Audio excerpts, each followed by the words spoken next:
Hi, welcome to the video. So today I'm going to show a bunch of different sets of two arpeggio combinations. This will be a tab for it, which you can download for free on my Patreon page.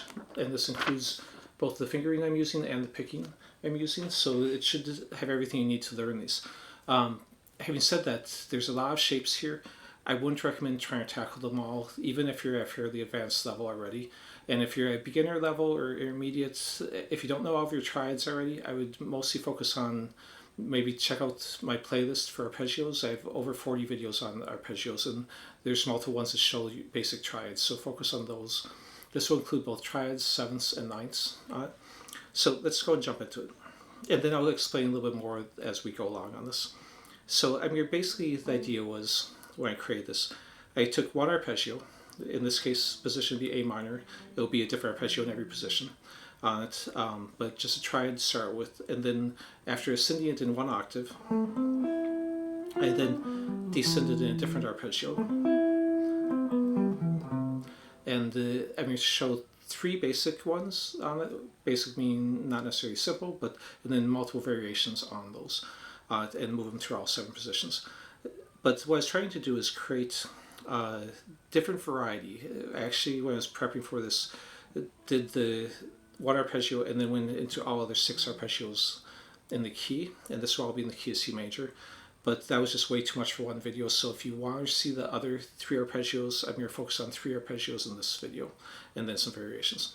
Okay, so I'll go ahead and start off with this one that goes into E. Basically the ones I'm going to, if you consider the first one like the root position, so whichever one I'm starting, because I'll start in all 7, like if it's C major, then the other 3 I'm going to do will be the ones that start on the different notes of the arpeggio. So I'll start an arpeggio on the 3rd, which would be, in this case, like a E minor 7, if I was doing it to a 7th. I'm going to start on the 5th of the C, which would be a G, and in this case, a G7. And then I'll start on the 7th, which would be in key of C major, is B minor 7, flat 5. Okay, so by starting on those different ones that are already part of the original arpeggio, all I'm doing is I'm adding extensions 9s, 11s, or 13s, or 7s to the existing triad that I'm playing. And really, as long as you stay in key, that's really what's happening anyway. Some of the extensions might be flatted, like in E, it would be a flat 9 in this key. For the low key position, you'd have the flat 5. So I'm going to start on the E one, and I'm going to go A minor. Then we're going to do a descend down the E minor 7 flat 9. And of course, you can reverse this. And of course, you can play it at fast or slow speeds. And one other thing I'd recommend is when you really start getting these down and digging into them, rather than, again, doing a ton of these shapes at once, really get comfortable with the variations you can do in one. For example, you might not just play straight from one arpeggio to another. I might go here and play like a scale run in the middle of it and add some scale notes even into the arpeggio. Or some other variations on this one you could do. I might come back a note and then just do a triad. So then I'm just going A minor to E minor triad. I might go instead of the 9th and do the 7th.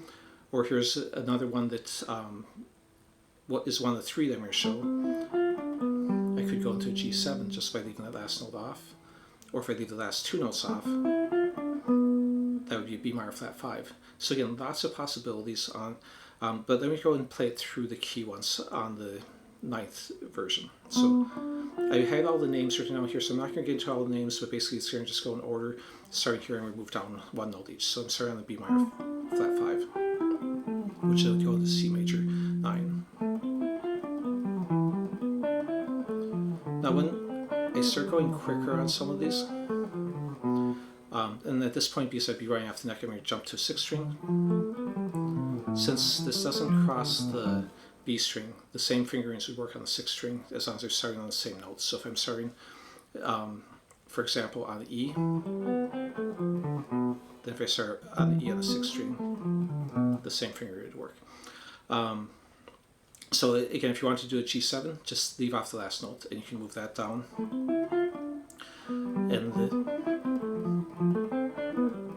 So I didn't tab out the G7 one, but I tabbed out all the way down on that E one.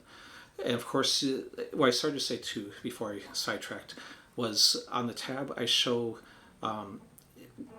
after the first one, which I start on a downstroke, then I end that first one on a downstroke, so I start on upstroke. So when I'm going fast, I'll a lot of times double pick then, going up, down, so I can then flow into that better. At slow speed though, I usually won't do a double pick, so at any point you can add in an extra note at the top or bottom to get the pick direction going, the direction you want, or not, and it's okay either way. The next one we do is into a C major, or C major 7, I'm going to do both. So if I just did a C major, then I could just bar across here, and then have that type of shape. It doesn't matter if I do second or third finger for bar, or if I use separate fingers on. I don't like that one as much, though. I like the C major 7 better. So on that, it's all like that. But on that one, I didn't like when I reversed it as much, so I created a different variation on this. And this is the one that I'm going to play now that I tabbed out through the entire position, but all these individual ones are also tabbed out. So basically I'm going down the C major 7, then I'm going to hit the middle note on the A minor. So to finish it out, I'm going to go to descend it and then ascend it, so it becomes this. And then to reverse that, I'm just going to play it backwards on. So any of these, I didn't write them all out reversed. On some of these main ones, I wrote both directions. For example, right here.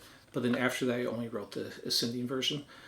But all you have to do is read the tab backwards and you can get the reverse of it. So let me go ahead and play that all the way through the neck.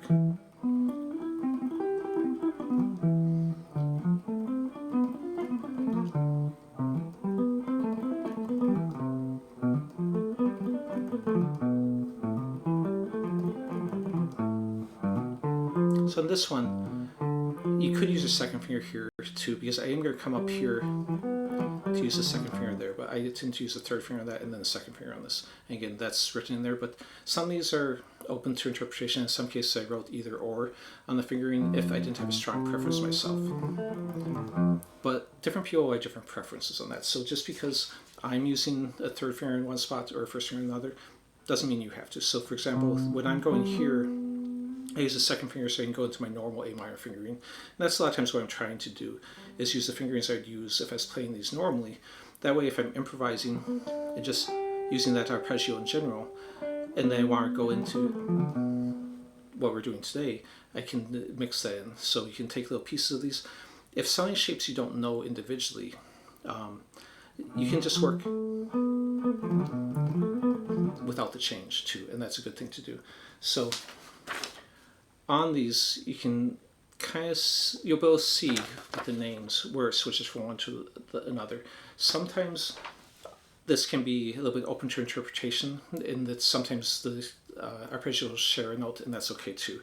And don't get too caught up in the theory on this. Just learn and play what sounds good to you. But one thing you can do with these is you can think of it as a chord change. So, for example, if I'm playing the A minor to a C major 7, I could do that over A minor, of course, to C major chord progression, but I could also do the entire thing over A minor or a C on that. Because when like I was saying before, these were kind of create extensions of it. So if I had a C major 7 to A minor, that's just adding the 7 and 9 to it. So it just sounds like A minor 9. So that's perfectly fine. If I added the A minor to a C major 7, that just adds the 13 to that C major 7.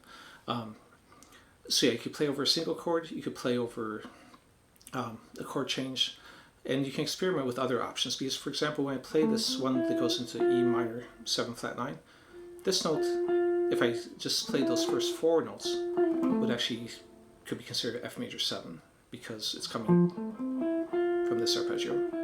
It would just be first inversion. So there's always more than one way to interpret these arpeggios, especially when you start mixing together.